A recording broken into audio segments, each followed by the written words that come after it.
Our guest for tonight's edition of Paranormality is not live in the studio, so do not attempt to call in. This program was pre-recorded on January 25th, 2007. Welcome to Paranormality, Mr. X. Mr. X has chosen to remain anonymous and has not authorized the release of the following interview. Therefore, the initial introduction has been edited out to protect his identity. As we join the interview, already in progress, with Mr. X. Who has just been showing me some fascinating photographs of a mysterious object that was found by a friend of yours. Mm-hmm. Correct. Now, tell me how this came about. Well, this all started, I guess, about a year and a half ago, or maybe a little less than that. I do loft development, and I'd had a project in downtown Nashville. We had hired a contractor to start doing the preliminary work, initially some demo of the upper floors of this building. And we had decided to have mechanical, electrical, and plumbing contractors do a design build. So what that means is obviously in the plumbing case, it's going to have showers and toilets and sinks. But to get them to where it needs to go, they had to have a licensed engineer design the layout of an existing building as to where they would go. And so the general contractor had hired the plumbing contractor, and this gentleman was kind of the head guy on site early before we even started construction. We still had to do demolition, and he was down there confirming, the design that the engineer had laid out for this building. Right. And I got to know this man. His name is Eddie. Okay. And Eddie would come to me, and he used to call me Mr. Dennis. And I said, just call me Dennis, it's no Mr. He said, okay, Mr. Dennis. And he still always called me that. And he would say, now, I have figured out that the engineer had designed to put it down this hallway on the right side, which means we have to demo a lot of the ceiling. But if we moved it to the left side, just a couple feet, it would save you a bunch of money. I said, that's great, Eddie. Just keep doing that. So I'd see him from time to time. He'd come in and show me a couple things. And the superintendent for the general contractor's name's Wayne. We were sitting there talking. This is over a period of a month or two. And Wayne said, did you hear about Eddie? And I said, no, what happened? He says, Eddie found this rock. Eddie lived actually just across the Kentucky border.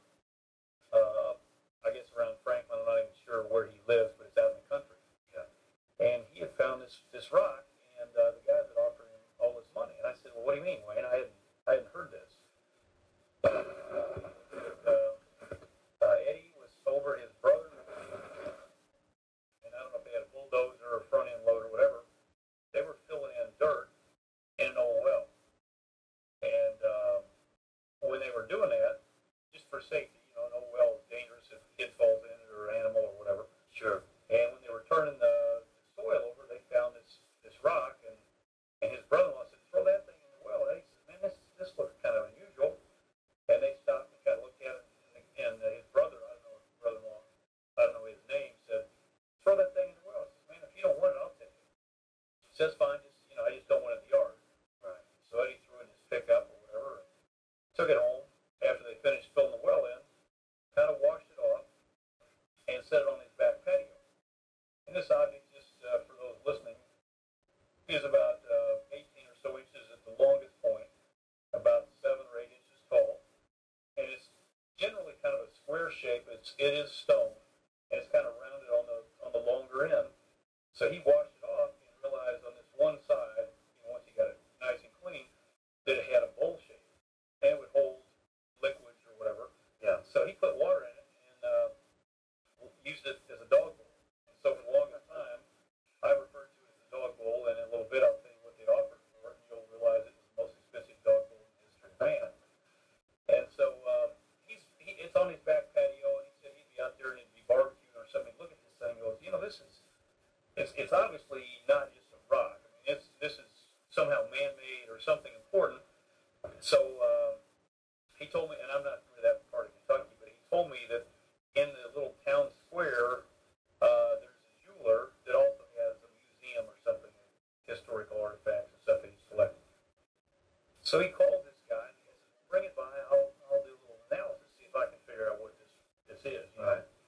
So he drops it by and the guy does some research for a couple weeks and says, well, it's old, it'd be cool to have it in our museum if you want to donate it, but it's really not worth anything. And Eddie says, nah, I think I'll just hang on to it. He said something was just odd, he just felt he should hang on to it, so he did. But he called his ex-wife up, who works for the sheriff's department in that county, and asked her, they still had a good relationship, asked her to come over and take some photographs of this thing. So she does, and she goes back to the sheriff's department, I don't know if he probably digital photographs, and emails them out to I don't know what source.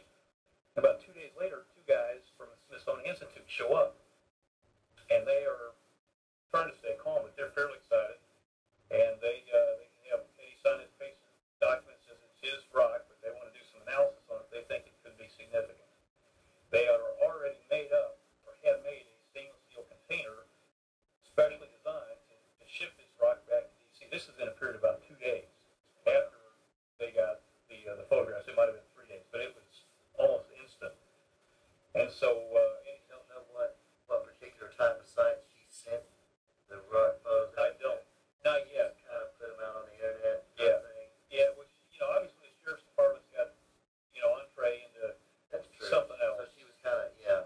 And so I don't know what that is. I'm not able to get in touch with her. And the reason why is Somehow the Smithsonian or someone was on the link or something. Yeah. So it's, pretty quick for them to fly from D.C. down to 2 days. Yeah. Pretty important.